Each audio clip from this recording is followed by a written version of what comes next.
Hi everybody, how are you today? I am Michelle Espinosa, and you may know me as Lady Stars&Fire. After the video, if you're still interested and you want to know about some of my charms or my bathing products, etc., you can always visit www.ladystarsandfire.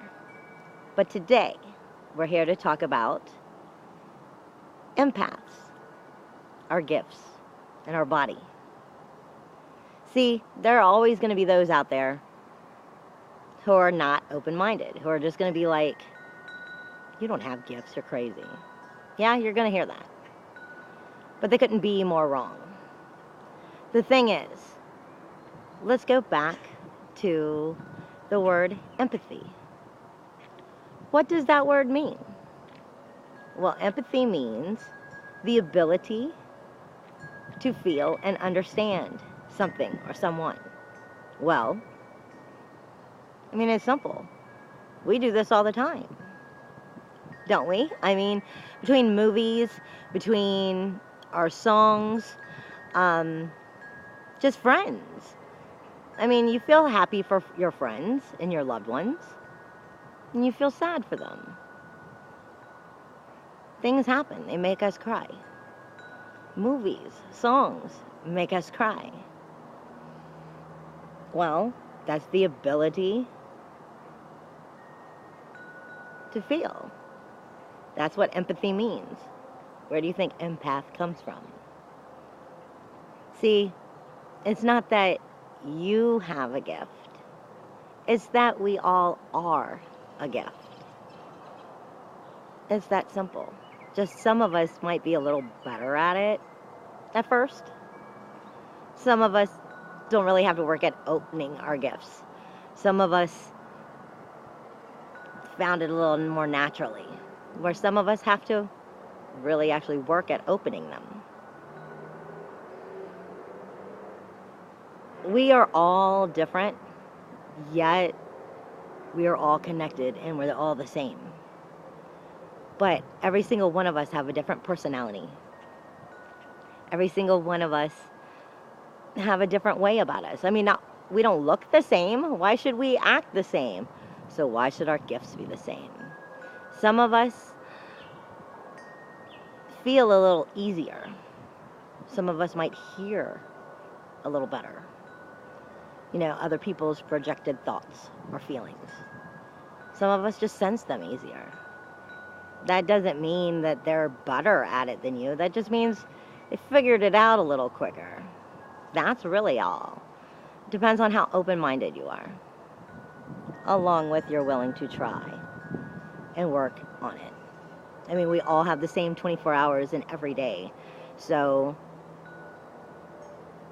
not trying to work on yourself as a whole is just an excuse for those of us who have worked on it versus those of us who just didn't take the time. Don't make excuses for yourself.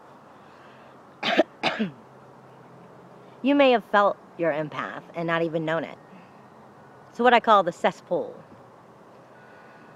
Sometimes we're in places that are like large places full of just all kinds of people. Not necessarily your friends or loved ones. I mean, just like full of people. The mall, Walmart, a show. Just all kinds of different people coming and going. And if all of a sudden out of nowhere, you had a very intense feeling of anxiety or nausea, like you just wanted to throw up for no reason. Not sick, just overwhelmed. Well, you're feeling the gift of the empath. See, it's not always all glory. The empath is going to pick up a lot. I mean, we can pick up one person, or we may pick up a whole room. And it's not always easy to understand and control that. This is why we ground. And if you don't know what grounding is, look that up. That might help you out some. See, even to this day, I get anxiety. I just don't get it really on my empath side. When I'm having to deal with spirit and actually have to go up and talk to people when I'm not comfortable with that yet, because they have a message, That's when I feel the anxiety and I want to throw up, because that's me learning to believe in me. The empath is the same thing, just on a lower level. See, in my opinion, the empath is the first gift of all gifts, in my opinion. But we all have the ability to be that empath. Some of us just can connect long range, over states or even countries. And some of us have to really work at it. For some of us, though, who don't understand yet that maybe they're an empath, it's been said often from time to time that they've been stuck being told that they were bipolar. See, it can go both positive and negative, just like anything else in this world. Why would it be any different? Just at the same sense, your musicians and your actors, well, they're empaths. They had the ability to make you feel what they wanted you to feel. See, we're not just receivers. We're projectors. You just have to learn how to project and not only receive.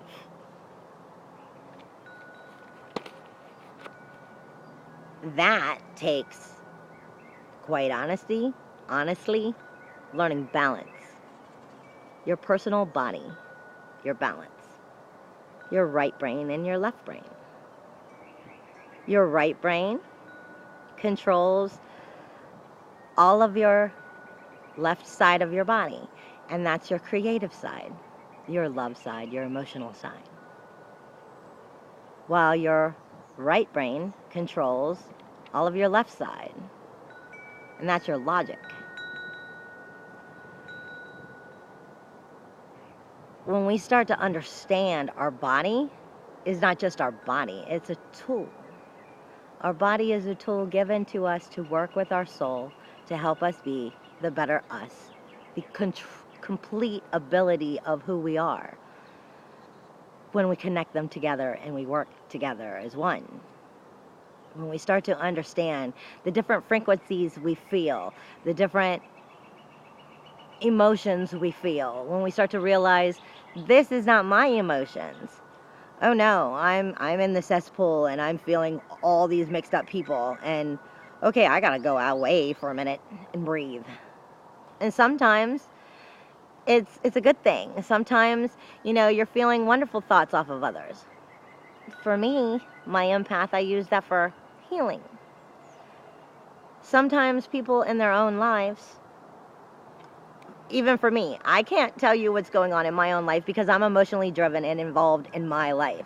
So I'm going to want what I want in my life. Even though my soul, my higher self, my angels might be telling me, no, that's not how this is going to work right now.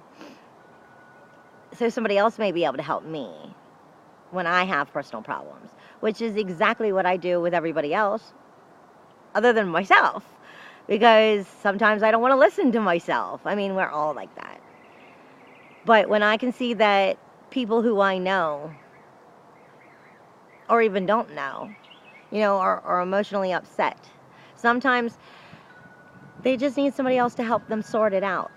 And with the empath, that's part of the great skill, is once you learn how to understand and hear and listen and do whatever it is that you do, you can help them solve their problems. You can help them heal. That's part of what it's about. It's about love and mercy. Now, like I said again, every single person on this earth has the ability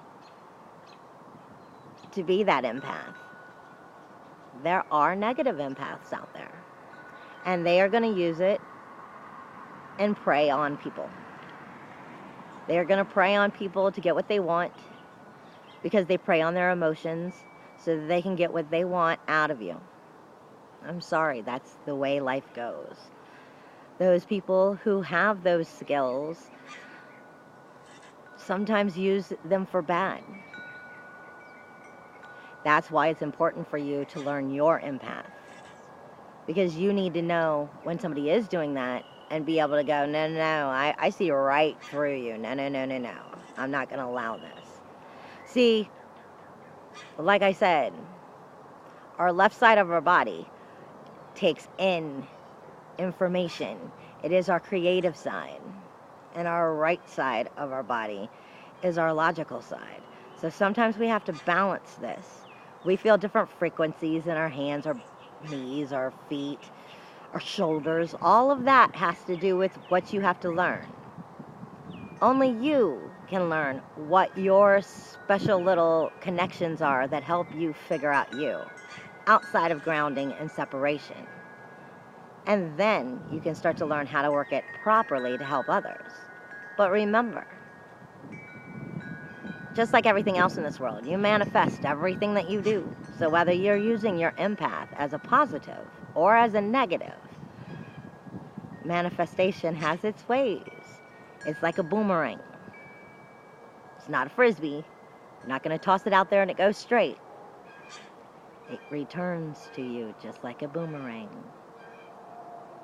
So use your empath for love and light, for healing. Take the time you're supposed to spend on yourself and learn your body. Learn what connections your body is telling you so that you can figure out what is best for you. Meditate. Take the time to put forth the effort on yourself. And then the rest of your gifts will also start to come. Love and light, my darlings. Blessed be. Hugs and kisses in the wind.